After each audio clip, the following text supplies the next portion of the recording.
Welcome to the pod. Thanks for taking a seat with us today. You're here with Ban and Heidi. As always, this is a safe space for everyone to join in on our real life and everyday conversations where we often find ourselves discussing women in sport, Paralympic sport, and of course, sitting volleyball. Today is episode 17. Woo! Woo! I didn't even know We that. are both... Until, Yeah, it was such a long break. Because we failed at multiple seasons, I started not counting by season an episode, by just pure episode. Exactly. Which I like. So, today we are rocking the toques. We got the, winter Canadian vibes going. What toque is that? It's called Toque and... Toque, Sorry, I'm Toque not Canada. by the mic. Toque and Canada, and it's a Canadian company, Sweet. obviously. But I forget the name, so I should have done a better job of research before. That's fine. I ordered it a long time ago We went when out. there was the postal strike, the first one. And Yep. it didn't come forever and ever, and I've just had it at home, planning to give it as gifts, and here we are. I'm wearing it. Here we are. And it's red, so That's bold. big for me. news. It's a color. Yeah. I'm in a full black outfit though, for those of you that can't see otherwise. Right on brand there. Exactly. I am wearing the sweatsuit from Paris. I don't think I've ever worn this all together No? since then. Oh, okay. It's kind of like Fair. an artifact for me. I'm scared to wear it. When I went to go buy a bunch of the extra gear, I didn't buy any of these pieces extra. They just sit, I should wear them. They just sit in my closet. And this is I don't know if it's officially the legacy item. I think it might be, but for the Lululemon Winter Olympic and Paralympic clothing kit, on the back it has the Olympic Committee and Paralympic Committee logo. Both. So I think it's the legacy item where equal percentage of profits go to both committees. I'm searching it right now. Yay. For everyone wondering. And Legacy I'm rocking the item. Canadian Paralympic Committee mug. You are absolutely crushing it today. Well, something about me, I really, really hate lukewarm beverages that are supposed to be hot. Mm-hmm. So I am the person who's heating my coffee up 1 million all times. the time. Yeah. So I'm just gonna record with a travel mug. It says Future Legacy Easy Access Bag, 1.5 liters. COC CPC logo. Yeah, usually the legacy is not a toque. It's usually a bag. There's some really cool But mittens all I know is that with the string. Did you see? no, but I love that. That's core childhood. I found the memory. toque. No. I found the toque, but I found it in medium forest riptide and red. So not the one that you have. No. Forest riptide. Guess what color that is? Medium forest it's riptide. That weird green. You know, okay. You're That a green Lulu in the expert. kit. Yeah. Yeah, it's I've studied the kit. I have not. Yeah.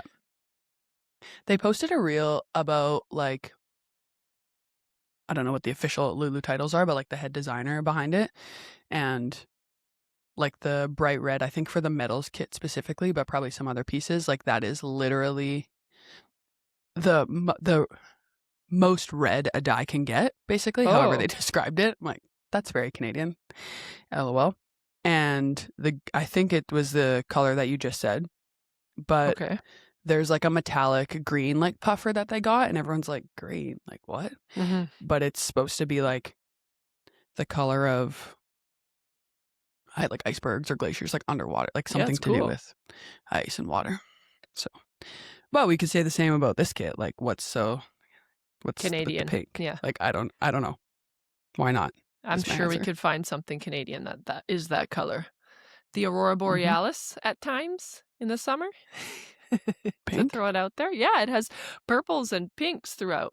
And greens. And... Yeah, you're a North girl. I've seen a many.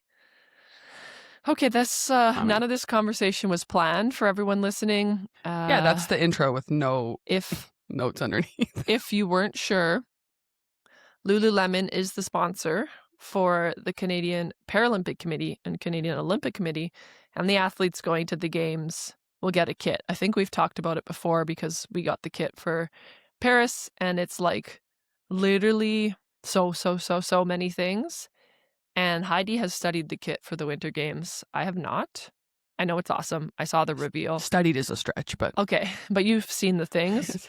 I've not looked in so much detail. It feels like they're never going to be able to bring all the clothes. How? There's so many jackets.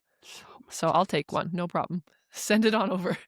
Send it over. Special request. I genuinely am like, do you get one suitcase? Because my Paris kit fit in one suitcase with no puffer jackets. Exactly. So just curious about that. But I need to be better and look on Instagram because I'm sure there's kit reveals and stuff. It's just not in my algorithm right now. It will be after my phone's listening. It will be right now. Yeah. Okay. And any other intro-related items? Intro-related items are, it's winter, it's cold, and before we get to that, which is maybe the main topic of our episode, what's the year like, Heidi? We are in 2026 for real. Yeah, what is the year? It's happened. And what's your preview of your year as a Team Canada sitting volleyball athlete? And then maybe we can talk a bit about the World Paravolley year. It's the same year. I was like, copy paste. My year as a sitting volleyball athlete this is year 2 of a quad. So it is the first year of qualification opportunities for the Paralympic Games in 2028. My heart rate just elevated a little saying that. But it's a busy first 5-6 months. And then it chills out. So looks like February, March, April training camps, May, June, July competition, with the last competition in July being World Championships. Which, I'm telling you like you don't know, but for obviously everybody. And that is a 2-week tournament, and that is in Hangzhou, China, which is inland of Shanghai, if people don't know. And it's gonna be awesome. And at that event will be the top 16? World Championships is 16 teams per gender. Awesome. And everybody is qualified. Yep, already. Yeah. So it is not an open event. It's 16 teams, and that, for sure encompasses all the best teams in the world. So, yeah, I believe it will be now a true 4 pools of 4 snake serpentine ranking system and a true crossover system. There were some different propositions for different competition structures, but I had my say about that. For those of you that don't know, I sit on the World Paravolley board, and I get to give my opinion about all things athlete related, which is every decision. So I get to represent the views at large of all the athletes, and it is quite literally my calling. And it's interesting you say that everything athlete related, and then you say, which is everything. And I think everyone listening knows we have this opinion that sport in general, but high performance sport should be regardless of the level, but especially at the top, I believe, at least as a coach, should be athlete centered and athlete driven. And that's really not always the case. But we're very, I don't think lucky is the word, but I'm grateful that World Paravolley really values that and has athletes on the board and athletes with voices. And you sit along with other athletes. Probably most often, Yvonne, in these big conversations, and you have an opinion. And now the World Paravolley president and vice presidents are ex-athletes. So we've talked about that a bit before, I think. But it's really cool. Are there any other meetings that you have to go to, in person this year? So there are in March, end of March. I'm going to Amsterdam we're doing one in-person board meeting a year. Amazing. So that's when that's happening. And then before the days leading, I have to talk to you about this as my literal coach. The days before World Championships, we're having an in-person board meeting in China because the board will be there. That's very common for World Championships. Which might be harder for you to attend. Hence my because once again, we usually train in the lead up to a competition. So I'm curious when that would be and how we'll make that work with our schedule. But we will talk about that offline. You literally going to practice is obviously my priority. So yeah, of course. Getting ready for the first qualifier, you said it, but Yeah. it wasn't said like super clearly, Yeah. but World Championships 2026, Hangzhou, China is the first chance for teams to qualify for the LA 2028 Paralympics in sitting volleyball. Yep. That's amazing. That's Yep. exciting. I don't know. I have had probably 3 emails in my inbox asking me, that's not very many, but still, from like major news outlets being like, tell us about your prep for first of all, for the Olympics sometimes, but for the Paralympics. I'm like, volleyball is not a winter sport. They're like, oh yeah, my bad. Fully like know me, Heidi, say my name, like know who I am. And then they're like, tell us about your preparation. I'm like, oh no, that's there's no way you're a sports reporter. Okay, so I just think that's comical. We'll take sitting volleyball in winter and summer. Every 2 years, a Paralympics. Let's go. Want to go double time? That's awesome. I'll take that winter kit. Like, I want a puffer jacket. Exactly. Got to stay warm year round in Edmonton, Alberta. Sign me up. Lululemon, we love your kit. Give us some big warm jackets. Just kidding.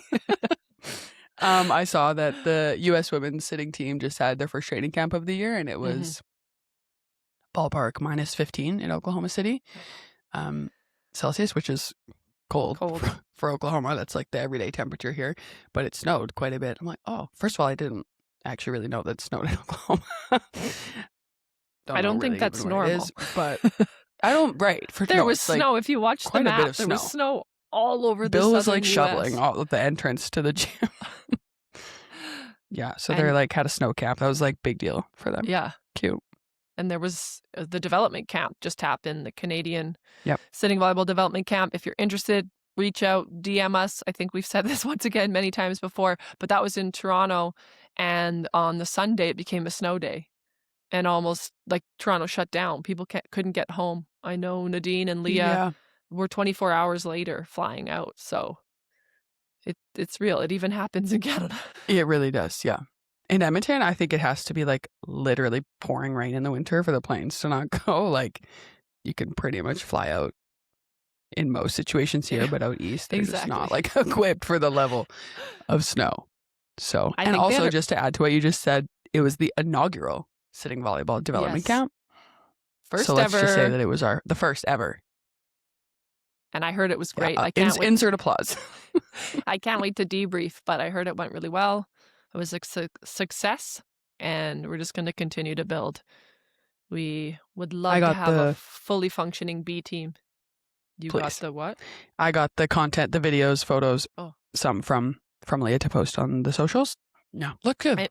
Looked very productive. I literally was crying. Aw. I voice memoed Leah. She sent me obviously all the content, but there was like the photo of her explaining the whiteboard, but she was kneeling by the whiteboard. I'm like, first of all, let's just acknowledge that band started that trend. Number 2, I was just crying. I'm like, look at her just leading development camp, teaching sitting volleyball, like a new person, a year like into the sport, coaching it. I'm like emotional right now talking about it. Like, it means so much to just have people who have come into this program, learned to love the sport, and like want to teach it, want to coach it, want to do it in a really good way. So I just appreciate her, and Nadine as well for being there. Me too. And Megan from Victoria, who coaches our athletes there, was also there, and Britt from Smithers. I'm not sure if she exactly lives in Smithers, but that's where Jen is. Question mark. From the north in BC was also there. So that's great to see 4 coaches that are within our program. Helping out, learning more about our sport. Love it. Yeah. And shall we talk a little about what like our goals are for these events, or like what is our actual team? For you, I think when you talked about, you mean about our season? I think when you talked about our season, you just said, I have training, I have this, I have that. So you didn't really like go into I know a lot what I said. of detail. I just don't know how much detail I want to go into. You can say as much as you want, but essentially we have it's 3 training camps, and then we're competing all the way till July. So it's a little bit different for us to be competing as much as we're training. Especially Team Canada. Yeah, usually it's like we train for a year with 1 or 2 competitions. So we have equal until we get back to it in September. You didn't mention that, but September and October will be training as well. And maybe another development camp mixed into that. So still we will don't be just busy. stop after July. No, yeah, we're done. But we will get a break. We're done. I'm just really, we said this about World Championships. There's so many teams there, 16 per gender, but it's just such an invaluable, I say this about every big tournament, but especially having newer people starting, newer people playing more, like people playing in different positions. Like it's just such valuable experience. And being in, Traveling. I just have so many thoughts the about farthest it. It's trip just we've traveled. everything. And, exactly. It's such good prep.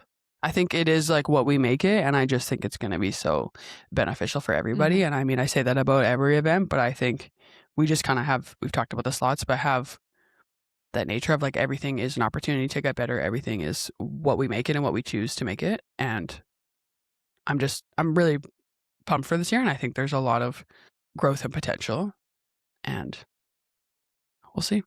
I agree. Quite literally, stay tuned, everyone. I think it would be bold to say we're going there to qualify. When our last episode was like, hey, we're back and we're just learning how to have team cohesion and compete together. And we got better, but it was hard. So that's not the goal of that event. I'll make that very clear. And a slow climb, I would say. There'll be some ups and downs through this quad is the plan. And that's built into our training. But we know that we will come out of it better than we went into the event, better than we went into this season. That's a huge strength of our program. And that's, I think, what you're alluding to is it'll be so exciting to be there and be pushed and be in the grind and push some teams as well that probably wouldn't expect that from where they saw us at World Cup. And it's awesome. It's a chance to play sitting volleyball against the best in the world. Against China, we haven't seen them, and we didn't even play them. Well, we played them in a crossover, but we haven't played them much in the last quad. Lots of teams we don't see, or it's hard to get footage of, like that like too. China, for example, or like Iran or Japan, like teams we don't see a ton, or it's hard. Again, hard to get footage of. So I think it's just valuable all around. All right, so we went into winter, then we got out of winter and started talking about July. But let's segue back into the Tukes and the Winter Paralympics. Let's go. The Winter Paralympics. Same concept as the Summer Games, where the Olympics happen first, the Paralympics happen second, with approximately a 2-ish week window in between. So if you don't know, now you know. The Winter Paralympics, March 6th to 15th. And where? That's a bit confusing. So for those of you... Italy. Yes, exactly. For Italy is the country. Heidi and I have prepared a little bit of a quiz for each other, and that was one of my questions. Did you prepare anything? Oh, ding, ding, ding. Okay. Yeah. Okay. We have a few questions. Easy questions. Okay. Mine are not so easy. Oh, okay. Oops. Do you want me to ask you? I did actually a lot of research more on that. I kind of went down a rabbit hole of like, we'll get there. It's great. I love it. Okay. Well, it's a little bit longer. It's name the 2 main host cities of the Winter Paralympics and the 3 additional locations or venues where events will take place. Here we go. Okay. Well, first of all, I know the short form because of all this Canadian Paralympic Committee meetings I'm in, and we call it MICO, standing for, because saying the whole name long every time is annoying. MICO, M-I being Milano or Milan. Yes. One. Would be correct. The co being Cortina. Okay. Short form, also because it's like Cortina de... Yeah. Emprezo? De Ambezzo. Sure. Yep. So, close. I don't know. Milano Cortina is what we're calling it. Milano Cortina 2026. And I know that the opening ceremonies are in Verona. Okay, great. That's not on my list. Okay. I was talking about only like where events were happening, but there's also more than 3. There are 3 villages. Do I know where they are? No. No. Exactly. And I know that the opening ceremonies isn't in one of those places. So, Yeah. So the yeah. answer is the Paralympics and the Olympics are being hosted around, well, Milano Cortina, but it's also all around. There's these satellite villages and locations for especially winter events that take place on a mountain, on a biathlon ski route, inside hockey rinks, all of that, all over the place. And I'm interested to see what the vibe is like because we're used to being at one city where everyone comes and it's like chaos. So I'm just curious to see and if that will resonate watching. I have no idea. We'll have to ask people that go. Yeah, they Okay. had, well, they, in our meetings, I think we've discussed a little bit, or they wanted some feedback on that experience because it, in a much smaller margin, translates also to the summer games with like, for the Olympics, like surfing is not in the village, or like for LA, like softball's not going to be there, for example. So how do you have that well-rounded like athlete experience with more? Is it through an app on your phone? Are there cameras? Like, how do you connect? How do you have everybody have this? And for Milano Cortina to have the opening ceremony streamed really well, so everybody in the villages can feel like some sort of experience. Or do you, for the broadcast of the opening ceremonies, are there events in each village and it's like makes it look like one giant ceremony, but they're not like all together? Like, how do you make it So feel do like a they do cohesive their experience? Do I know the answer? No. okay. Do they do a But walkout at each different area? Because there's right. all like the best part of the Paralympic opening ceremonies, in my opinion, for the ones that we've been to, is when you walk out into the stadium. You hear the roar, or you Yeah. hear absolute crickets in Tokyo. We didn't go, but you hear the roar of the Right. stadium. It's usually dark. It's at night, but there's lights. It's incredible. And is that happening if it's satellite villages? We don't know. Couldn't tell you. I just know that there was a lot of pushback on having to travel so far for an opening ceremonies. Okay. Obviously, they're still doing it in Verona, and obviously that's a historic Italian town and city. City? So, I don't know how big Verona is. But, Crushing it. so cool from a cultural Italian perspective of that region. But again, the travel and for performance is not ideal. So, okay. My question is, I think we've done this before in a different episode, but name all 6 of the Paralympic sports. Sports. I thought this might be there. Can I do it? We'll see. I told you the number. It's 6. Okay. Para-alpine skiing. So downhill skiing. Cross There's many country. kinds of Para-skiing. that's, yep. Para-ice hockey. Yep. Para-snowboarding. Yep. Now I'm blanking. Para-biathlon. There's one that, yep. There's one that. The last one is that I said they start a little bit earlier. Oh, yeah. What wheelchair curling? I know Correct. that one. Easy peasy. Ding, ding, ding. Yeah. So it's 5 that are like start with para and then wheelchair curling. And then wheelchair curling. So as compared to, there are 16 sports in the Olympics. In the winter. And 6. Yep. Winter. Wow. Okay. Quick caveat. This wasn't one of my questions and maybe it was yours, but about the naming. Naming of what? Of the games? Of the game. Oh, yeah. Was that part of your questions or not? No, not part of my questions. We talked about it before. Yep. So officially it is the IPC, the International Paralympic Committee, calls this the Paralympic Winter Games or the Olympic Winter Games. That's the official title, where for Summer Games, it's just Paralympic Games or just Olympic Games. Though now we're referencing the difference of summer versus winter. When Paris is around and when the Summer Olympics and Paralympics are happening, you don't really catch people saying the Summer Games as much. So the official naming convention is Olympic Games, Paralympic Games in reference to summer, because that is the historic original Olympic Games were, quote unquote, a Summer Games. And then when winter sports became a thing, they officially called it the Olympic Winter Games and the Paralympic Winter Games. In case anyone was curious about that. The more you know.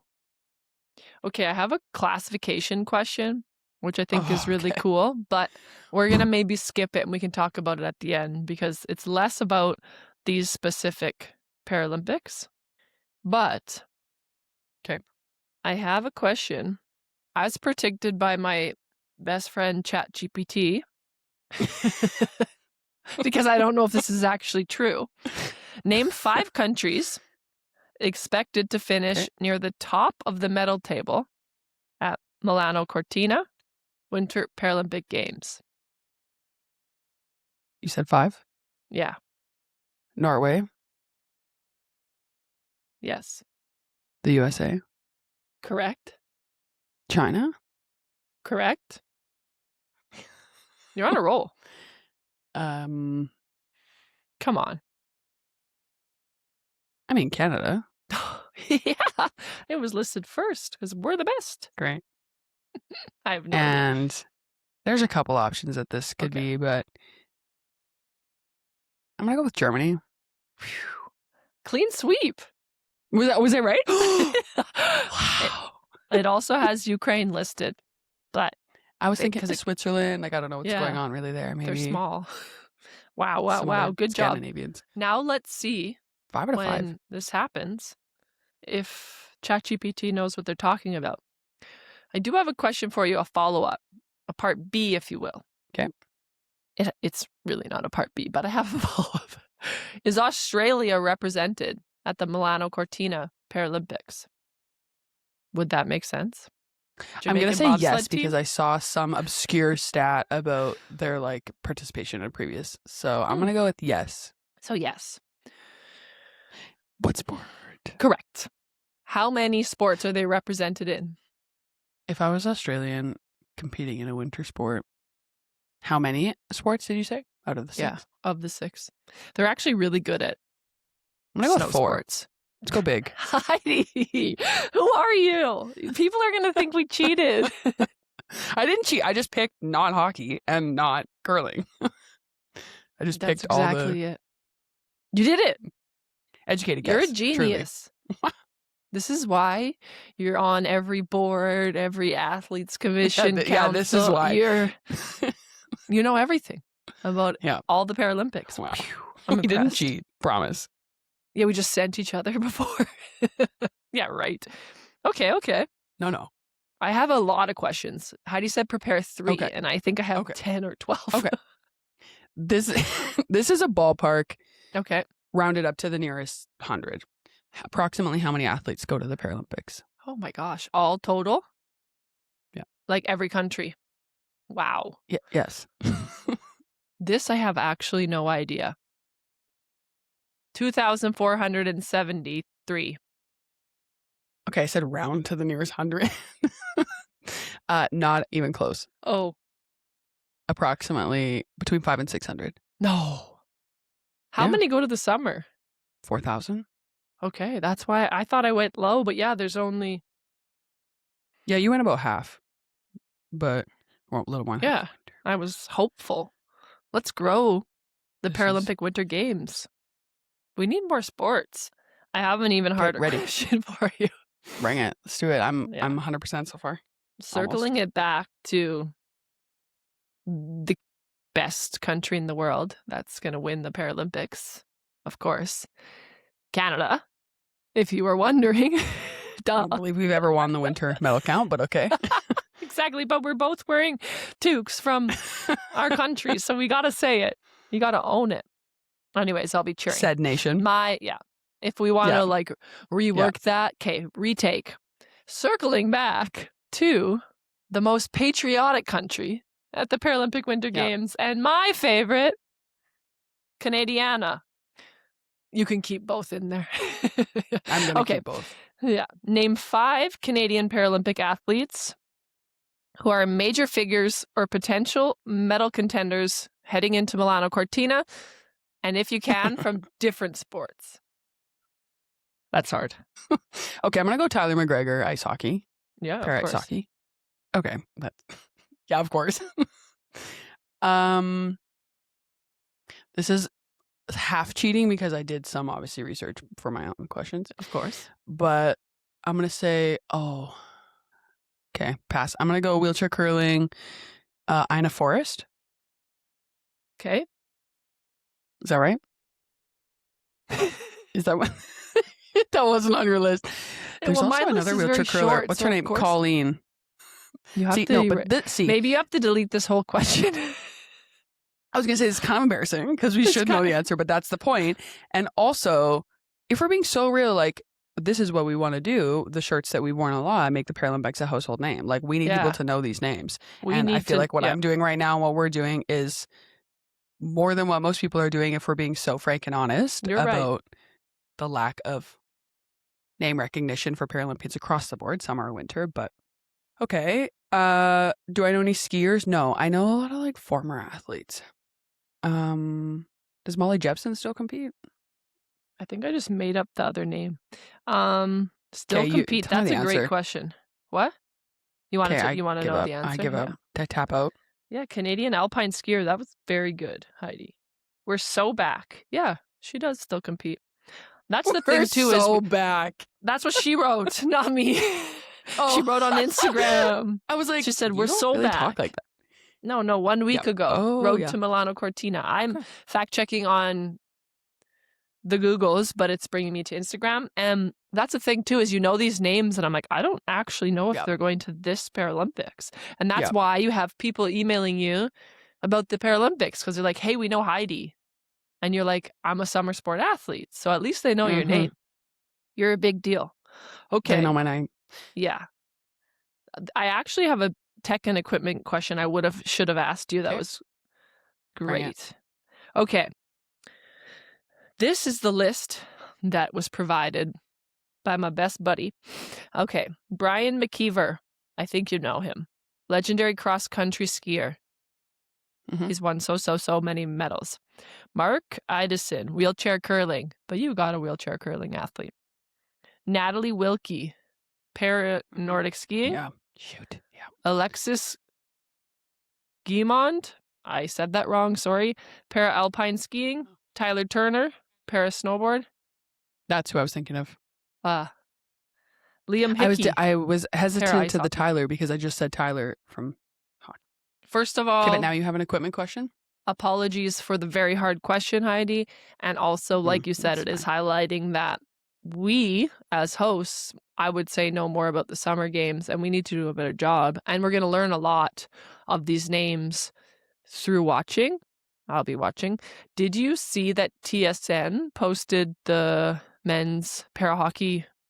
I think maybe you did, but they posted the roster when they released the roster for the Paralympics. Anyways, TSN posted it. I saw it on Instagram, which is awesome. I don't know if they always do. I'm guessing that's because they both, like, Olympics and Paralympics falls under Hockey Canada. But regardless, correct. I think that's good. I think that it needs to be on mainstream TV. And will they get the same coverage? Probably not. But that's what we got to continue to create change. Yeah. And they did, like you said, both under Hockey Canada. And they also did the same style of like where they had kids in the dressing room in the jerseys saying their names, like pretending, quote unquote, to be the athletes. And they did that for the Olympic roster. Okay. Cool. As well. And they did it for para, and they had kids with disabilities, and they'd zoom in and say, Tyler McGregor from wherever. Amazing. And I thought that was really, really cute. I just like to see that continuity from the Olympic socials too. Yeah, exactly. Paralympics treated the same. Yeah. So cool. Okay, you want me to ask you another one? Yeah, you said something about equipment? Yeah, I like this one. So, because it kind of makes me think about summer equipment that you need and equipment you need for sitting volleyball, maybe. Okay, name 5 pieces of adaptive equipment used in Winter Paralympic competition. Such you could as be wrong like a with the sit-ski? names. Yeah, 1. Ding, ding, ding. Okay, that's the only one. A sled. It's not called a sledge, but a sledge. Sledge hockey? Yeah, it says specialized sleds because I think probably in the US they say sled hockey. In sledge, I think. Yeah. Someone tell us. Let us know what it's called. But 2. Okay, I don't know the names, but the thing I'm thinking of is what would we use to do the curling and wheelchair curling? Yeah. Wheelchair curling, delivery sticks. I'm not even sure this knows what it's called. Delivery sticks. Oh, yeah. Okay. Our friend chat. I just remember I had thought of questions and then I looked for the answers because it would have taken me like information and made questions. Yeah, true. That would have taken me a long, long time. We do prep for this pod, but I have a full-time job. No valid. I don't. So fair. Okay, like okay, in sit skiing though they also use poles, like for their hands, like with little blades on the bottom. Yeah. Good job. So that's good. And also in sledge hockey, they also use different types of sticks. They use 2 sticks. That's Bottoms are grippy not with on the here, but blade, that's like awesome. mini stick style. Yep. And how many cross country and able-bodied you use poles already? You can also sit ski cross country, I guess. Yep. Yep. Um. Okay. Think about. And also, Okay. Well, my last one was also again like poles with like blades on the bottom. I don't actually know if that's true. How they do single leg like alpine skiing. Okay. So that's If what they I have was specialized guiding you poles. toward. Yes, but also, what if you were skiing? You would either wear your prosthetic, put it in a ski boot, Or you wouldn't. or you would, or you would have or you wouldn't. You would ski on one leg, or you can have a prosthetic like built-in ski blade. So that's something that would be worn. And I think it's athlete dependent, of course, and watch. Everybody listening, watch, and you will see. And thinking about visually impaired athletes. Thinking about guides or guided communication really systems. Equipment. No, exactly. But the communication but also systems I need to listed. know. Oh, in their ears. Okay. I'm very curious how guides for skiing works for visually impaired athletes. Yeah. Because we know in track. We've seen it. We know. That's the thing. We're learning along with you, in track, everybody. you can run beside exactly the person as a guide. In skiing, they ski very, very they're close. just flying down that mountain and you They literally can't see. But you're not like tied together. Like that's dangerous. You're like behind each other. Like, do they have little like devices in their ears? Like the guide is obviously behind them, telling them what's coming. The guide skis in front of the athlete, providing real-time direction, terrain, and speed information through voice signals. That makes way more sense. Usually via a Bluetooth headset system. Just skipped a word. Yeah. So you obviously have to be in some sort of working distance to each other. That is absurd. It's incredible. Wait to watch.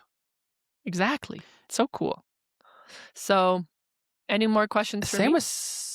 Oh, keep going. Same with... Oh, I learned how to say it. I have to look it up. Do you know where the first Winter Paralympic Games were? No, I think it's on my if I turn my phone over, I think it's written out there. Do you know the country? No. Sweden. Sweden? Does it start with an O or something? Yeah. Yeah. But it has like Swedish accents, and stuff. so I can't. Yeah.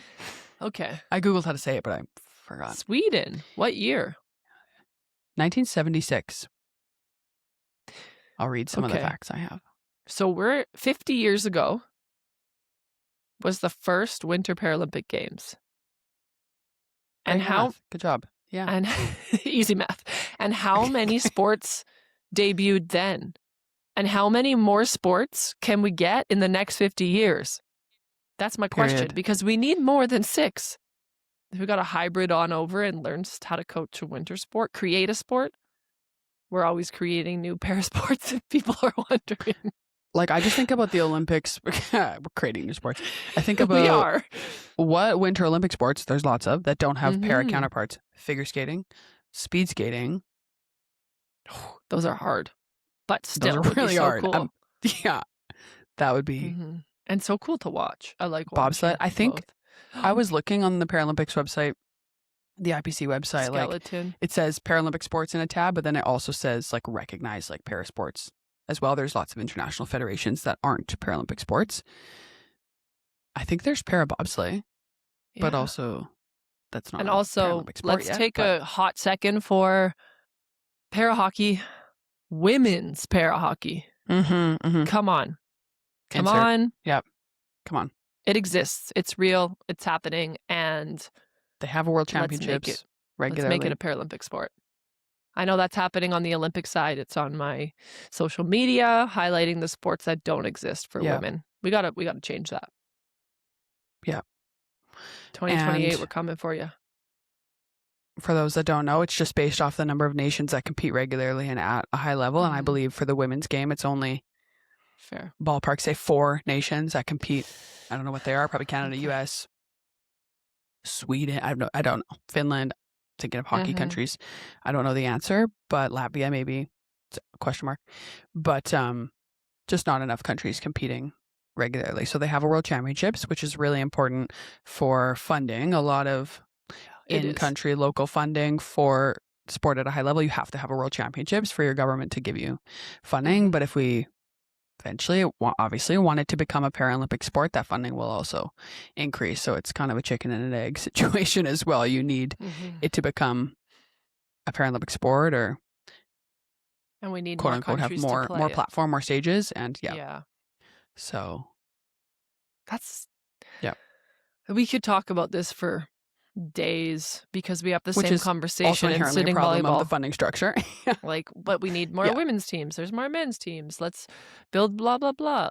Let's get more para athletes. Well, I'll get off my soapbox and just sit down for now because let's focus on the winter. Never ever. Let's focus on the winter games. But I'm all for women's para hockey. So I said it started in 1976. Same original concept, like Paralympic sports for winter as well. Started with like rehab for soldiers, just rehab in general. Similar concept as the Olympics, or oh my god, similar concept as the Olympics. Similar concept as the summer Paralympics. Keep that in. Don't cut that up. Send help. And keep it in.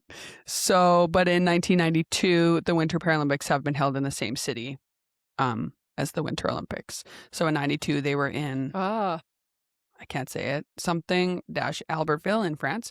That was the first Winter Games where it was the same. Together. Which has to do with International Olympic Committee and International Paralympic Committee contracts with each other. So the first 4 games, not. I don't know. Also, I wrote this down. And in 1988, the Summer Paralympics were started being held in the same city as the Summer Olympics. Got it. Cool. So that's about, for both situations, about 15, 20 years-ish after. Yeah, exactly. The start. I love learning, though. It's so cool. Do you know? I don't know this stuff. Can you list like names of years and hosts of Winter Games? Absolutely not. No. Mm. Calgary? Do you know where the next? Yeah.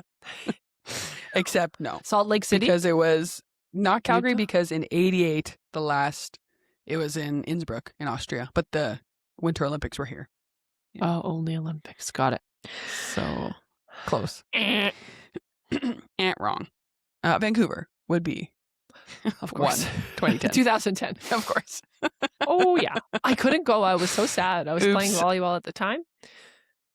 Almost all the time, but I was actually an athlete and I couldn't go. My family went to the Olympics, but your family went? Yeah. They did. They loved it. They had lots of fun. You were correct. 2002, Salt Lake City.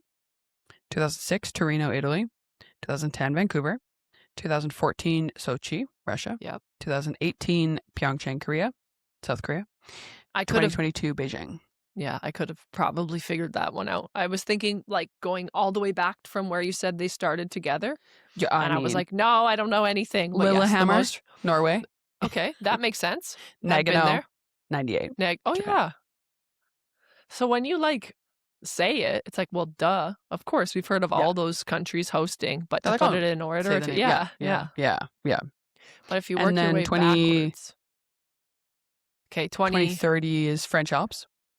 Oh. And 2034 will be, well, it just says Utah, but.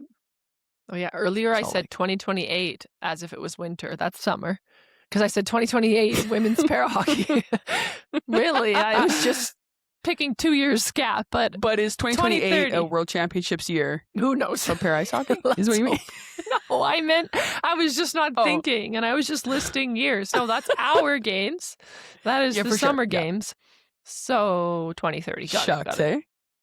Sometimes I don't think quiz. I gotta cut this down. Yeah. I mean, I think that's all my questions. Yeah, I have it written down here too, 1976.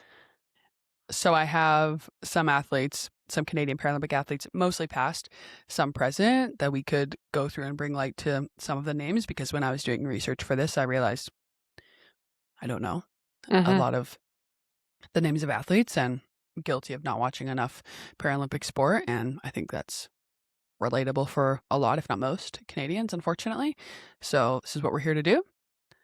So I would love to teach everybody and ourselves about some of them. But first, let's talk about one of the athletes you already mentioned, Tyler McGregor, multiple times. and Yeah.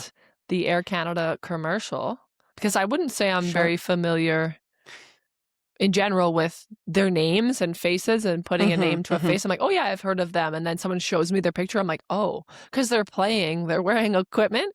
And anyways, yeah, shout out, I think you were going to say, to Air Yep. Canada. I don't know if it was their idea, whose idea, I but was just going to super say, cool. Tyler is on the Canadian Paralympic Committee Athlete Council with me. Amazing. He is one of the winter sport reps. So I wouldn't say I know him quite well, but I know him and have met him in person, virtually. We've done leadership training together. He's a great guy.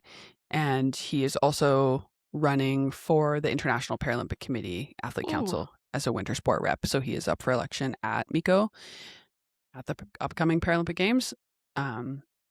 So fingers crossed, because sitting on the IPC Athletes Council is a huge honor and a huge table to sit at. So I really wish him all the best in that, and will be campaigning for him. Voting from afar. I was thinking, am I allowed to? Yeah, I'm allowed to. It's not a conflict of interest in any way, right? No. I don't know. So, yeah. Okay, so let's talk about that Shout out commercial. Tyler. So the Air Canada commercial. Yeah. I think you wrote we're saying commercial. Weeping. Was it on TV? I hope it was on TV. I saw it on social We media. are referencing. Yeah, we're referencing the Air Canada social media post. We can link it. And again, you had to turn your, we can link it. You had to turn your phone sideways. Love it, obviously. You have to look at it in real horizontal landscape. And it, first of all, brought me to tears, literally weeping. And yes, everybody, I'm an emotional person. I cry a lot. Last episode, crying in the parking lot. But I don't often cry about things, mostly about myself if I'm frustrated. So I was almost immediately in tears watching this commercial, and we'll link it, as Ban said, but it just kind of depicts, it's not him, but obviously pretending to be him, a teenage boy in the hospital, watching himself. So it's him in the scenes watching his injury happen, his hospital experience, his cancer, and then him also watching himself train out of that. And then the last shot where it's him seeing himself on the ice, I too much. Cut the camera, I'm done. But what a unique He also situation. had a form of bone cancer, so yeah. I felt but that was, they found out about the bone cancer because of a hockey accident. That's what the story is. He was going to go to the OHL, which I believe is the Ontario Hockey League, draft, very high level. And he extremely high level, and he broke his leg, femur ? I don't know where, and he had, I believe it's called spindle cell carcinoma. No, spindle cell sarcoma. Okay. I'm carcinoma is a different word. Spindle cell sarcoma, so a form, I believe, of bone cancer, and was diagnosed because of that break. That's why his leg broke. And then that was 2010. The draft, his amputation was on the day of the OHL draft. Is this in the commercial, or you just know this? No, I know this. I know this information. I was I missed No, there's no text or specific information in the commercial. You're how did you pick that up? I mean, I was maybe distracted watching, but wow. So I'm just giving people context for who Tyler is. And so I believe his amputation was on the day of the OHL draft. Wow. And then the next year he was playing para-ice hockey, playing sledge hockey. Wow. And hard pivot. And is he now the captain? I believe there's multiple. One? Okay. Yeah. Cool. But he is, I would say, due to the social media, due to the press, he is the face of Canadian para-ice hockey right now. Cool. So yeah, I tagged Air Canada in the post, and then they just liked because so then I went into their DMs and they liked it. Yeah. And then I messaged them back and said something along the lines of like, I'm generally very curious, I said, and critical of how big brands will portray disability and promote it in like an inspirational sense. And like, you guys killed this. Like, this is Nice. like beautifully done. The story was really well done. Like, I felt it was very raw. It was very like visually raw. A lot of like good symmetry, like in the shots. The photographer, like in me, I really liked how it was shot.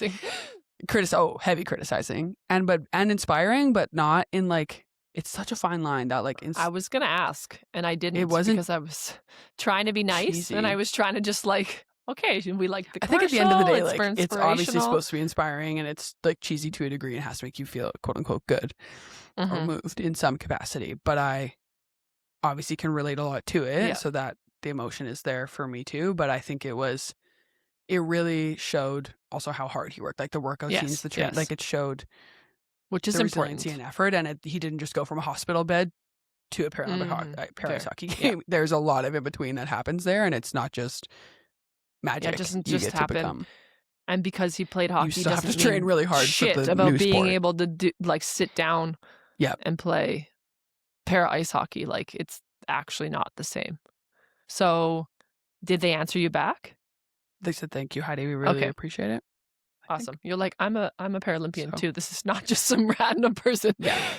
They said, thank you, Heidi. I'm like, did they see that just because it's my name? Like, my profile picture is me with a medal, my medal. Who knows? Okay, I think my name says PLY after it. So. They might not know what that means. Let's shout out to some other athletes. Give some mentions. I don't think we have so much time to talk about each individually. Much time, but there's a lot for me to cut in here. This is the whole episode is basically a quiz because I know. Well, I don't know if people are gonna like it, but I know. They're gonna learn, and that's exactly. important. Karolina Wisniewska, I believe that's the correct pronunciation of her name, Polish. She is a 4-time medal performance winner. It's from Salt Lake. She's a 3-time Winter Paralympian. Okay. She is the first Canadian winter sport athlete, Olympic or Paralympic, to win 4 medals at a single Winter Games. Wow. And she from Paralpine. Paralpine. I don't know exactly which disciplines, but she is historic in the Paralpine. Can you say her name one more time? Karolina Wisniewska. Karolina? We will Yes, be I watching. Googled how to say that. No, she's heavy retired. Oh. Sorry. Tricked me. No. We will be watching. She works for Game Plan Canada now. Oh, damn. I think I know who she is, actually. Now that you said that. Yeah. This is somebody I talk to all the time. I don't know how to say his last name. Mac Marceau or Mac Marceau. I don't know the correct pronunciation, but also Paralpine. He's a 3-time Winter Paralympian, and he works for the Canadian Paralympic Committee now as an athlete coordinator, so we are in much contact. But he won medals in downhill, Super G, and giant slalom. And he is the quote-unquote honorary captain for the Milano Cortina Paralympic team, sort of like a chef de mission position. So meaning he's competing, or he's there only as okay, so as like a chef position. Yeah, I didn't know it was called honorary media. Captain. This is from the CPC website. So yeah, cool, love it. If people don't know, they should also know who Josh Dweck is from Paralpine. Sorry, I'm going to go back. Mac is I said he did downhill, but Paralpine was his sport. Josh Dweck, Paralpine. He was the first sit skier ever to perform a backflip on the snow. Really? Josh? Incredible. Yeah, Josh. Let's find a video. Josh is the current International Paralympic Committee. He's currently on the International Paralympic Committee's Athlete Council as a winter rep. And this is the position that Tyler McGregor is running for. He would be, quote unquote, replacing Josh. Okay. Canadian for Canadian would be ideal. Ideal, yeah. So, yeah, first sit skier to perform a backflip on the snow. He won gold and silver in Sochi and a silver in Vancouver. Has done a TED Talk. He's incredibly notable for public speaking and for just CPC and IPC athlete engagement. He's just an incredibly well-spoken individual. I believe he's writing a book right now, and he does a lot of, I've watched a lot and been in a lot of like panels that he's done. He's one of the best like listeners that I know. I could learn. We have Lauren Wollstonecroft, Para-alpine. A lot of para-alpine here. Para-alpine. She's known as the Out there. Golden Girl. She is one of the best alpine skiers in the world, winning 8 gold, 1 silver, and 1 bronze over 3 Paralympic Games. Which games? This was Do you know? incredible for me to learn because I'm like, how do I not know that these people Exactly. exist? Why are they not on like every billboard? Right, exactly. We have Molly Jepsen, also para-alpine. She was one of the stars of the Pyeongchang 2018 Games in her first Paralympic appearance, where she won 4 medals: gold in super combined, silver in slalom, and bronze in downhill and giant slalom in women's standing. And see, this is when like I start to know people. It's probably around 2018, maybe because then Valid. we'd gone to a Paralympic Games, and then now it's like names. I'm like, oh yeah, I know that name, which is sad because we keep saying, and probably only our friends and mothers listen to this, so they're like, yeah, we already watch and we're going to be watching. Exactly, but we'll cut this out. We'll TikTok it. How do we get more people exactly to know these names, to watch, to say like, you don't have to turn off your TV February, I don't know when you said it ended, 22nd or whatever. Keep it going. No, watch starting March 6th. Not February. Yeah, okay. That's what I'm saying. Like, don't just turn your TV off when the Olympics are over. Keep your TV on watching till the middle of March. Watch the Winter Paralympics. We already talked about him. Tyler Turner, para snowboard. He's a 2-time medalist from Beijing. That was his inaugural games, so he's now one of Canada's best known Paralympians, up and coming for para snowboard. I think he's in a commercial too. Yep. A cool one. Marco Renz. Do you know who that is? Yeah, that's cross country, I think.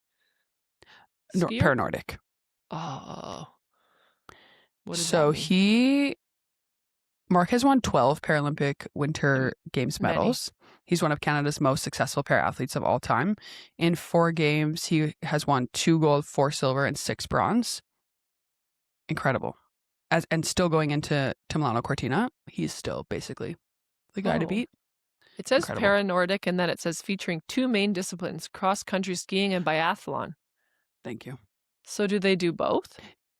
Yeah, because when you listed the 6 sports, para-Nordic isn't a sport. Like, so cross-country and biathlon are under.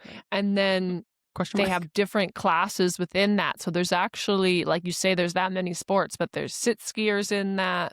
There's different types of disabilities in different races. So that's a whole nother topic and conversation.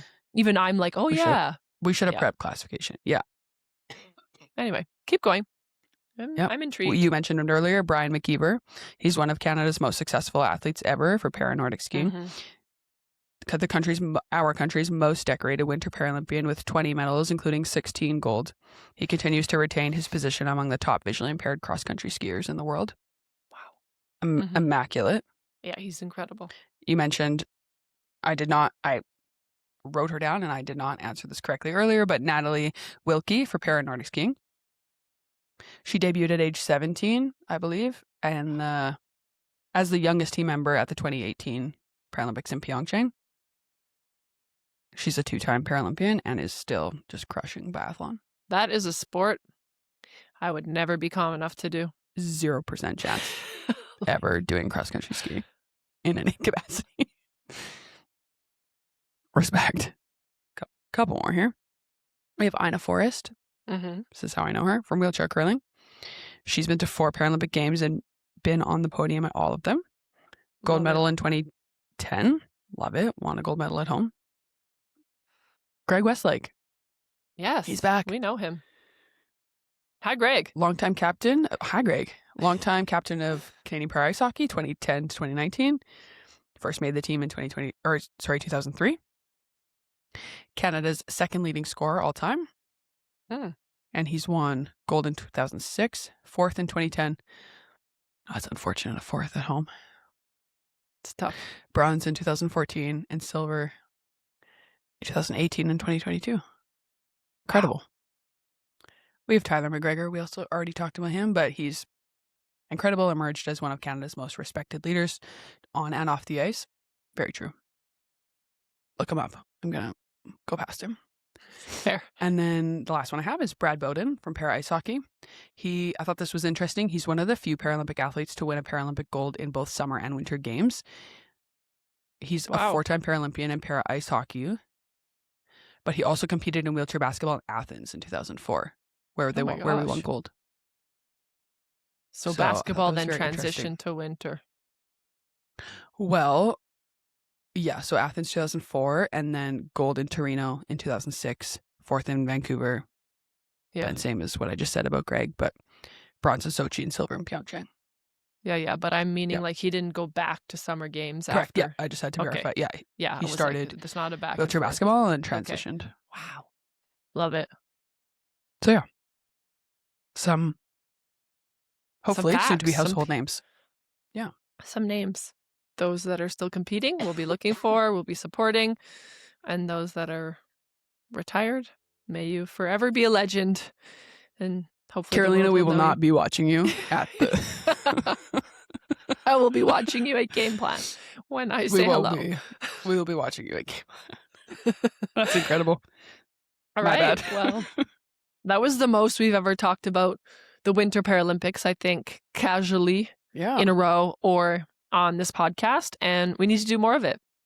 Let's continue the conversation from now until, I've said it about 100 times, March. What day, Heidi? You're blurry. I didn't know if you were. Oh, March 6th. Everybody watch the Winter Paralympic Games, March 6 to 15. In multiple locations. Brought to you. Across. We're probably not allowed to say Italy. it, but it'll be free on your TV. You can do it. You can find it. Brought to you by CBC. Exactly. I don't know if we're allowed to say that, but Question mark. CBC Gem. Find it. Yep. We'll be watching. We should do some sort of live stream. Us watching. I know. Something. I take that back. I don't want to go live. We're never going to sleep. It's going to be like, oh. What's next?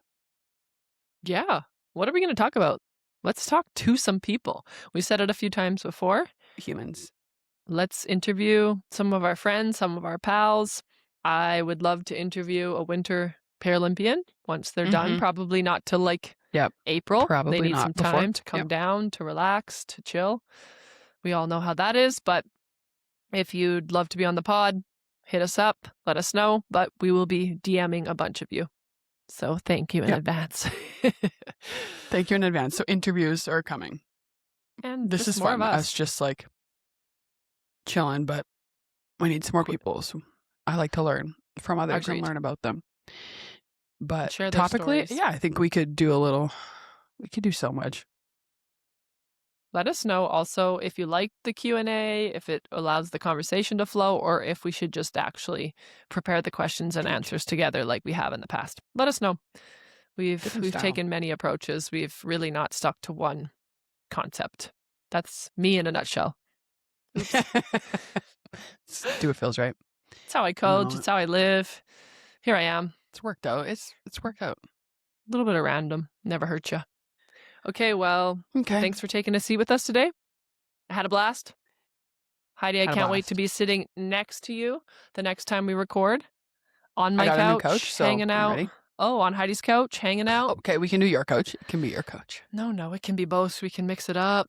But thanks, everybody. And we appreciate you. We love the support. Thanks for watching this far, if you did. And we will see you next time. See you soon. High five.